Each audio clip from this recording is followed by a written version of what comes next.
చాలు మాట్లాడమన్నా.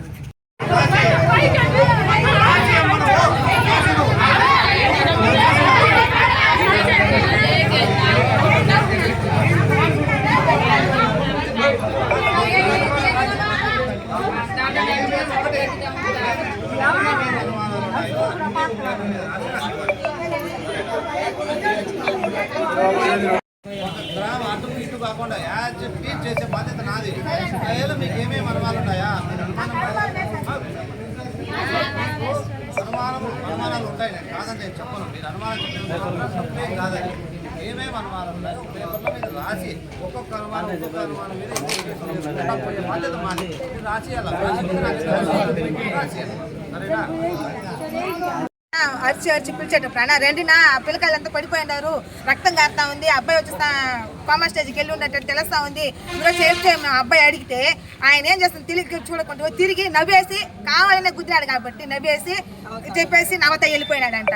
ఆ బీరకప్పుల పిల్లకాయలు చాలా మంది పక్కన కంపెనీలు పనిచేసే పిల్లకాయలు ఏం చేశారంటే ఏమో యాక్సిడెంట్ జరిగిన చూసేసి అక్కడ నుంచి అంబులెన్స్కి మన ప్రభుత్వం సత్యవేడు నుంచి అంబులెన్స్ ఫోన్ చేసి రమ్మని చెప్పే కాలికి అందరూ దాంట్లో తీసుకొచ్చినారు. ఇక్కడే అబ్బాయి సత్యవేడు హాస్పిటల్లోనే అబ్బాయి బీరకప్పు అబ్బాయి తీవ్ర గాయాలతో ఆ అబ్బాయి తాళ కూడా ఇక్కడే కోమా స్టేజ్కి వెళ్ళిపోయాడు కాబట్టి కళ్ళే తెరవలేదు. ఇంకొక అబ్బాయి ఉదయం అనే అబ్బాయికి కాళ్ళు దెబ్బ తగిలి 2 చోట్ల అబ్బాయికి ఆ అబ్బాయికి ఇక్కడే అంతే అంత ఇదిగా అయిపోయి బాధ అయిపోయింది. మా అబ్బాయికి పవను చేతుల్లో ఇదంతా వచ్చి ఎముకలు విరిగిపోయి అబ్బాయికి తీవ్ర గాయాలు పడి మా అబ్బాయి వచ్చి హాస్పిటల్లో ఉన్నాడు. మేము అప్పుడే వచ్చి వీళ్ళంతా వచ్చి ఎంక్వైరీ చేస్తున్నారు. మేము అప్పుడే వచ్చి కంప్లైంట్ చేసాము. ఇన్ని రోజుల తర్వాత ఎందుకు చెప్తున్నామంటే మేము పిల్లకాయలు ఇంతవరకు ఉదయం అనే అబ్బాయి సరే, ఇంకొక అబ్బాయి సరే, మా సారీ అనే అబ్బాయి, పవన్ అబ్బాయి ఇంతవరకు కళ్ళు తెరిచి ఇంకా కూడా చూడలేదు పిల్లకాయలు. మా అబ్బాయికి చేతులు ఆపరేషన్ చేయాలని చెప్తా ఉన్నారు. ఇంతవరకు ఏమని కూడా వాళ్ళ ఇంట్లో వచ్చుకుని సరే, ఆ ఊర్లో వచ్చుకుని ఇంతవరకు ఒక పెద్ద మనిషి వచ్చి ఒక్క మాట కూడా వచ్చి అడగలేదు మమ్మల్ని. మాకు ఎంతో బాధలు, మాకు మా పిల్లకాయలు అయిపోయినా మాకు వేదంతో మేము ఎలా ఉన్నామంటే అలా ఉన్నాము. డబ్బులు ఉన్నాయని చేసి వాళ్ళ ఇష్టానికి ఆడుతూ ఉన్నారు. ఆ డబ్బులు ఉన్నాడు. ఇప్పుడు మా పిల్లకాయలు జరిగిన అన్యాయము ఇంకా ఈ ఊర్లో నలుగురికి ఎంతో మంది జరుగుతుంది. అందువల్ల వాడికి ఎంతైనా కూడా సరే శిక్ష వేయాలి. వాడికి తగ్గిన శిక్ష మీరు తీసిస్తారని మేము కోరుకుంటా ఉన్నాము. పోలీసు వారిని అందరూ మేము ఊరి తరఫున ప్రతి ఒక్కరికి కూడా మేము చేతులు జోడించి మిమ్మల్ని నమస్కరిస్తున్నాము. నమస్కారం. పోలీస్ స్టేషన్ నుంచి మాట్లాడుతున్నాను నేను. ఇంతకుముందు మేము వచ్చి 24వ తేదీ మా అబ్బాయికి యాక్సిడెంట్ రోడ్డు ప్రమాదం జరిగింది.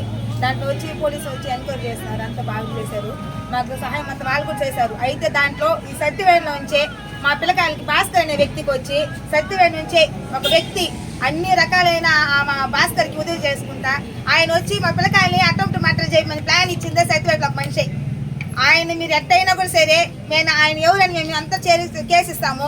పోలీసులు మాకు సహకరించి ఆయన కూడా సరే ఆ భాస్కర్ అనే వ్యక్తికి మాత్రం కాదు, ఇంకొక వ్యక్తి సపోర్ట్ చేశారు కదా ఒక మనిషి కూడా ఆయనకు కూడా వచ్చి మీరు అందరూ కలిసి మాకు ఆయనకు దండన వచ్చేటట్టుగా మీరు అందరూ చేయాలి. ఆయన మాత్రం ఊరికే ఉండకూడదు. అంటే మా ఊర్లో వండుకొని మన పిల్లకాయలు సపోర్ట్ చేయకుండా పిల్లకాయలు తప్పు చేశారు ఏమో మేము ఉన్నాం కదా సరే, ఆయన కూడా మా ఊరే. మమ్మల్ని పిలిచి ఆయన మాట్లాడుండొచ్చు, మీ అబ్బాయి తప్పు చేశారని చెప్పుంటే మేము మా అబ్బాయి తిట్టేదో చేసేది ఏమో ఒకటి చేస్తుంటాము. అదంతా చేయకుండా ఇక్కడ నుంచి ఆ అబ్బాయి వచ్చి ఆ భాస్కర్ అనే వ్యక్తికి ఇక్కడ ఏమేమి జరుగుతుంది, మా అబ్బాయి ఎక్కడ పోతున్నాడు, ఎక్కడ వస్తా ఉన్నాడు, అన్ని రకాలు ఆ అబ్బాయి భాస్కర్కి అంత సపోర్ట్ చేస్తా ఉన్నాడు. చేసి ఈ అటెంప్ట్ మాట జరిగిన దానికి కూడా ఆయనే కారణం. అందుకే నాకు సందేహపరంగా నేను మళ్ళీ తిరిగి ఇంకో కంప్లైంట్ ఆయన మీద ఇస్తున్నాము. పోలీసు వాళ్ళు ఆయన మీద యాక్షన్ చేసి మాకు న్యాయం కలిపేయాలని మేము వేడుకుంటున్నాము.